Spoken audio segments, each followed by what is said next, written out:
السلام علیکم ورحمۃ اللہ وبرکاتہ۔ عبرت اور سبق آموز واقعہ۔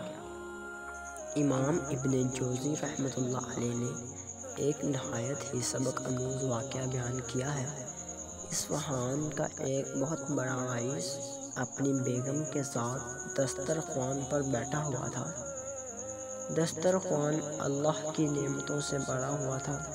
اتنے میں ایک فقیر نے یہ صدا لگائی کہ اللہ کے نام پر کچھ کھانے کے لیے دے دو۔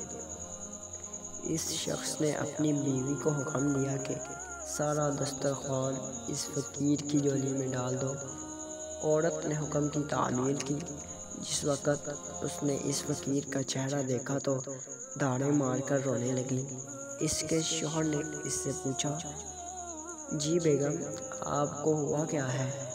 اس نے بتلایا کہ جو شخص فقیر بن کر ہمارے گھر پر دستک دے رہا تھا وہ چند سال پہلے اس شہر کا سب سے بڑا مالدار اور ہماری اس کوٹھی کا مالک اور میرا سابق شوہر تھا۔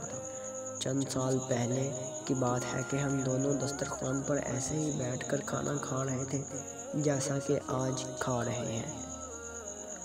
اتنے میں ایک فقیر نے صدا لگائی کہ میں 2 دن سے بھوکا ہوں، اللہ کے نام پر کھانا دے دو۔ یہ شخص دسترخوان سے اٹھا اور اس فقیر کی اس قدر پٹائی کی کہ اسے لہو لہان کر دیا۔ نہ جانے اس فقیر نے کیا بد دعا دی کہ اس کے حالات دگرگوں ہو گئے، کاروبار ٹھپ ہو گیا اور وہ شخص فقیر و کلاش ہو گیا۔ اس نے مجھے بھی طلاق دے دی۔ اس کے چند سال گزرنے کے بعد میں آپ کی زوجیت میں آ گئی۔ شوہر بیوی کی یہ باتیں سن کر کہنے لگا، بیگم، کیا میں آپ کو اس سے زیادہ تعجب خیز بات نہ بتلاؤں؟ اس نے کہا، ضرور بتائیں۔